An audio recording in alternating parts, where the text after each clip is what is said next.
দেখুন, হরি শব্দের বহুত অর্থ দুই মুখ্যতম। সর্ব অমঙ্গল হরে প্রেম দিয়া হরে মন। বললেন এক হরি নাম করলে অনন্ত জন্মের পাপ ভগবান হরণ করে নেয়, আর মন হরণ করে ওই মনে প্রেম দিয়ে দেয়। এই হলো হরি নামের দুই মুখ্য অর্থ। তবু জিহ্বা নড়বে না, তবু দিনে অন্তত একটু মালা নিয়ে বসবো না। আচ্ছা, টাকা গুনতে কারো অলসতা হয়? হয় কি? মালা নিলে ঘুম আসে কেন? আপনার 5 লাখ টাকা গুনতে হবে, আপনার টাকা। মেয়ের বিয়ে কি আপনি ঘেরে কি পেয়েছেন, তো ওই গুনতে কষ্ট হয়? বরঞ্চ টাকা গুনতে গিয়ে বউ যদি এসে বলে খাবে, বলে এখন যাও পরে কথা বলো। টাকা গুনতে আমাদের কষ্ট হয় না, কিন্তু 16 মালা করতে বলুন। আর এখন আমরা 2 in 1, মানে গুরুদেব বলেছে মা সন্ধ্যার পরে 1 ঘন্টা 25 মিনিট করলে 16 মালা হয়ে যাবে। ওরই বটে, তবে টিভির সামনে বসে ও দেখি এও দেখি, দুটোই একসাথে চলুক। এইসব তাল করে হবে না। দেখুন, কিছু অপরাধ নেবেন না, আমি নামযজ্ঞের বিরোধী নয়, কলিযুগে নামযজ্ঞই শ্রেষ্ঠ, কিন্তু বলছেন আসরে শুধু নামের কথা মহাপ্রভু বলেনি। অতএব গৃহে তুমি কৃষ্ণ ভজ গিয়া, খুঁটিনাটি পরিহরি একান্ত হইয়া। মহাপ্রভু বললেন হিন্দুর গৃহগুলো সেই দিন শান্তিময় হবে, মঙ্গলময় হবে, যেদিন হাতে তালি দিয়ে, কাসর বাজিয়ে, করতাল বাজিয়ে বাড়ির 2-5 জন মিলে সকাল সন্ধ্যা হরি নাম করবে। ওটা হয় না, এখন আসরেই হয়।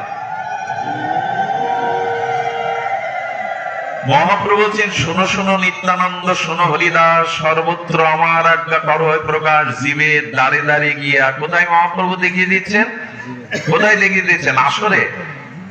জীবের দ্বারে দ্বারে গিয়া করই ভিক্ষা, ভজ কৃষ্ণ কহ কৃষ্ণ কর কৃষ্ণ শিক্ষা। আমরা 24 প্রহর 72 প্রহর করলাম, কিন্তু ঘরে নাম গেল না।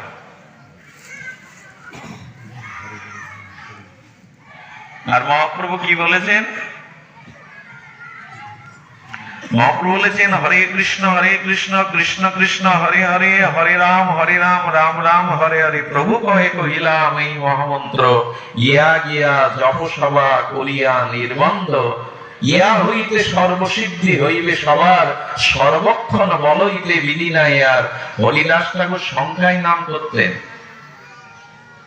আমরা কজন মালাটা আধা ঘন্টা মালা জাপ করলে 4 মালা 5 মালা হয়ে যায়। করুন না, এই অভ্যাসটা করুন না। ওই হাতে মালা নিলে ওই এক হরিনাম আপনার মৃত্যুর পরে অন্ধকার পথে পথ দেখাবে। হাতে 5টা সোনার আংটি থাকলে ওটা খুলে নেবে, কিন্তু যে হাতে হরিনাম করেছেন ওই অলংকার খুলে নেওয়ার সাধ্য কারণে ওটা পরকালে সাথে যাবে।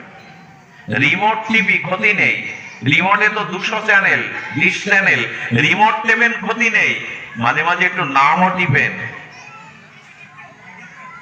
ওতেও কিছু দেখতে পাবেন, উপলব্ধি করতে পারে। তো ভক্তি তো সহজ, জিহ্বা তৈরি করতে হবে না, হরিনাম তৈরি করতে হবে না।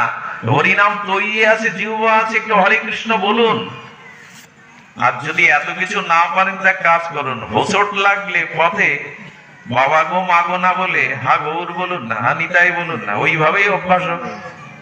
হাই তুলতে গেলে কি বলি আমরা? সকালে হাই তুলতে গেলে হা রাধে বলুন। ওই অন্তত 3-4 বার হোঁচট লাগলে আমরা বাবা গো মাগো বলি। বাবা গো মাগো বলে কি হয় জানি না, তবে একটু গৌর বলুন। হাই তুলতে গিয়ে হা নিতাই বলুন। 1-2 বার মহাপ্রভু বলছে দিনান্তে যে নিতাই বলে একবার, আমি হই তার সে হয় আমার। একবার নিতাই বলো। হাই তুলতে গিয়ে হোঁচট লাগলে কাজ শুরু করার আগে হা নিতাই একবার বলুন। দুর্দশা আমাদের। পার্শ্ববর্তী ধর্মে দেখুন, ওরা একে অপরকে দেখলে ওদের ভাষায় ওরা তাদের সালাম জানায়। আমাদের কজন দেয় হরে কৃষ্ণ জয় রাধে জয় নিতাই, কজন দেয়?